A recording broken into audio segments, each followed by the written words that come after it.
बिस्मिल्लाहिर्रहमानिर्रहीम। रब्बिश्रह ली सदरी वयस्सिर ली अमरी वहलुल उक़दतम मिन लिसानी यफ़क़हू क़ौली। आमीन। अस्सलामु अलैकुम वरहमतुल्लाहि वबरकातुहू। आज हम डिस्कस करने लगे हैं एक बहुत important topic, that means synthesis of glycogen molecule in our body, which is also called glycogenesis. Glycogenesis is a cytosolic process, that means इसके सारे एंजाइम्स साइटोसोल में मौजूद होते हैं और वो टिश्यूज जो ग्लाइकोजेनेसिस के रिस्पॉन्सिबल हैं उनमें लिवर और मसल्स हैं।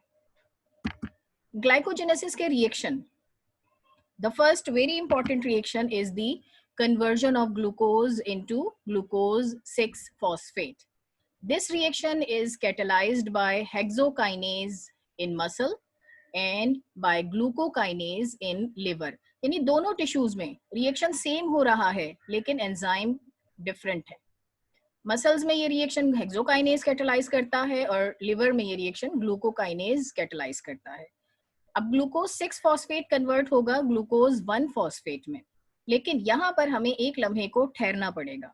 ग्लूकोज 6 फॉस्फेट इतना आसानी से ग्लूकोज 1 फॉस्फेट में कन्वर्ट नहीं होता, बल्कि इस दौरान एक इंटरमीडिएट फॉर्म होता है which is called glucose 1,6 bisphosphate. Intermediate की फॉर्मेशन और फिर इसी इंटरमीडिएट के फौरन बाद ग्लूकोज 1 फॉस्फेट की फॉर्मेशन, ये कैटालाइज होते हैं दोनों रिएक्शन बाय फॉस्फोग्लूकोम्यूटेज से। अब ग्लूकोज 1 फॉस्फेट फॉर्म हो चुका है, एक यूटीपी मॉलिक्यूल यानी यूरिडीन ट्राइफॉस्फेट मॉलिक्यूल रिएक्शन में एंटर होता है। यूटीपी से एक फॉस्फेट और ग्लूकोज के फर्स्ट कार्बन पर लगा हुआ फॉस्फेट, ये दोनों पायरोफॉस्फेट की फॉर्म में रिलीज हो जाते हैं। यूडीपी मॉलिक्यूल ग्लूकोज के साथ कंबाइन होकर यूरिडीन डाइफॉस्फेट ग्लूकोज बना लेता है, जिसे हम यूडीपी ग्लूकोज कहते हैं। Enzyme is UDP glucose pyrophosphorylase. यहाँ तक यूडीपी की सिंथेसिस हो चुकी है, यूडीपी ग्लूकोज की सिंथेसिस हो चुकी है। UDP glucose is an activated form of glucose. अब ये बिल्कुल रेडी है ग्लाइकोजन की सिंथेसिस में एंटर होने के लिए। लेकिन यहाँ क्वेश्चन ये आ जाता है कि इसे एक प्राइमर चाहिए। ये प्राइमर ग्लाइकोजन का कोई छोटा मॉलिक्यूल हो सकता है जिसके साथ ग्लूकोज मॉलिक्यूल्स अटैच होते जाएं और इसी मॉलिक्यूल को बड़ा कर दें। लेकिन अगर हमारी बॉडी में 12 से 18 घंटे की फास्टिंग हो चुकी है तो हमारा सारा ग्लाइकोजन डिपॉजिट डिप्लीट हो चुका है। उस वक्त जो क्वेश्चन आता है उसका आंसर है ग्लाइकोजेनिन। ग्लाइकोजेनिन is a dimeric protein, it is an enzyme. ये क्या करता है, ग्लाइकोजेनिन मॉलिक्यूल अपने साथ यूडीपी ग्लूकोज को कंबाइन करके ग्लूकोज अटैच करके और यूडीपी मॉलिक्यूल रिलीज कर देता है। यानी ग्लूकोज मॉलिक्यूल्स इसके साथ अटैच होते चले जाते हैं और अब ये ग्लाइकोजन का प्राइमर बन जाता है। ये 7 रेजिड्यूज ऑफ ग्लूकोज अपने साथ अटैच करता जाता है थ्रू अल्फा 1,4 लिंकेज, यानी लीनियर चेन बनाता जाता है। तो अल्फा 1,4 ग्लाइकोसाइल रेजिड्यूज लगते चले जाते हैं। 7 रेजिड्यूज जब अटैच हो जाते हैं तो उसके बाद ग्लाइकोजेनिन अपना काम यानी अटैचमेंट ऑफ ग्लूकोज रेजिड्यूज दे देता है ग्लाइकोजन सिंथेज एंजाइम को। यानी ग्लाइकोजन सिंथेज को ये अपना टास्क हैंड ओवर कर देता है। खुद अटैच रहता है ग्लाइकोजेनिन मॉलिक्यूल, लेकिन अपना टास्क ग्लाइकोजन सिंथेज को हैंड ओवर कर देता है। अब ग्लाइकोजन सिंथेज इस चेन को एलोंगेट करता चला जाता है through formation of alpha 1,4 linkage, यानी ग्लूकोज का लीनियर मॉलिक्यूल लीनियर चेन बनती चली जाती है। और जब 11 रेजिड्यूज तक कंबाइन हो जाते हैं तो फिर ब्रांचिंग एंजाइम आता है जो इस चेन को उस जगह से क्लीव करता है कि उस पर 6 ग्लूकोज रेजिड्यूज का एक सेगमेंट मिल जाए। अल्फा 1,4 लिंकेज ब्रेक हो जाती है और वो 6 रेजिड्यूज का सेगमेंट किसी भी दूसरे ग्लूकोज मॉलिक्यूल के साथ आकर अल्फा 1,6 लिंकेज के थ्रू कंबाइन होता है और एक ब्रांच प्रोड्यूस कर देता है। तो after the action of branching enzyme हमें जो प्रोडक्ट मिलता है वो है ग्लाइकोजन मॉलिक्यूल, जिसमें अल्फा 1,4 लिंकेज भी होती है यानी ग्लूकोज की स्ट्रेट चेन भी होती है और अल्फा 1,6 लिंकेज भी होती है यानी ग्लूकोज मॉलिक्यूल्स ब्रांचेस की फॉर्म में भी मौजूद होते हैं।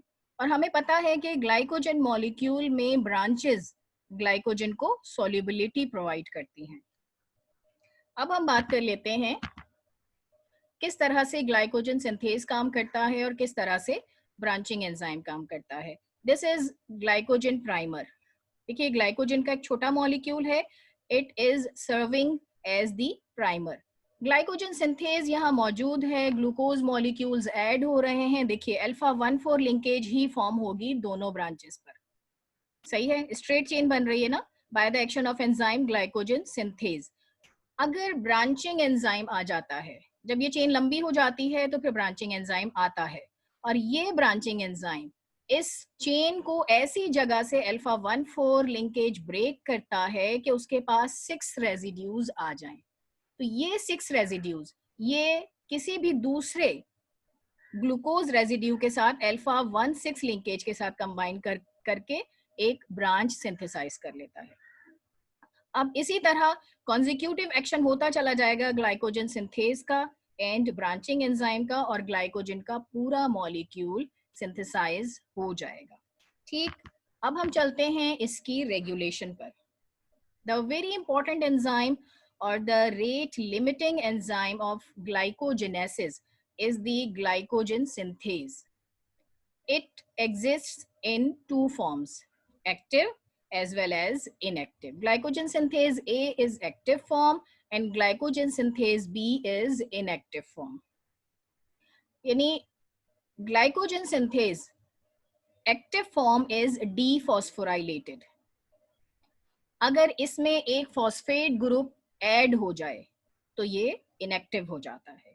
ठीक, अब हम देखते हैं कि फॉस्फेट ग्रुप कौन सा एंजाइम इसमें ऐड कर रहा है। देखिए प्रोटीन काइनेज ए वो एंजाइम है जो इसमें फॉस्फेट ग्रुप अटैच करके इसे इनएक्टिव कर रहा है।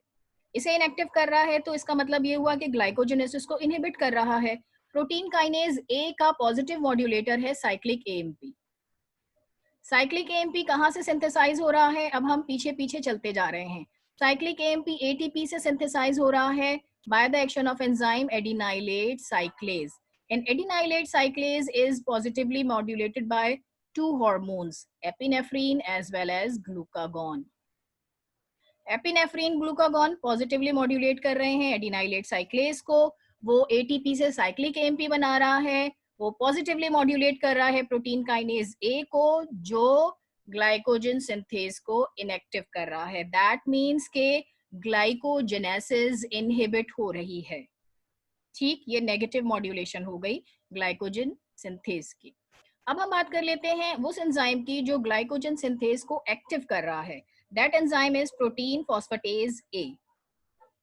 प्रोटीन फॉस्फेटेज इनएक्टिव एंजाइम से फॉस्फेट ग्रुप रिलीज करके उसे एक्टिव फॉर्म में कन्वर्ट करता है, और protein phosphatase A is activated और positively modulated by the hormone insulin. That means के इंसुलिन ग्लाइकोजेनेसिस की पॉजिटिव मॉड्यूलेटर है।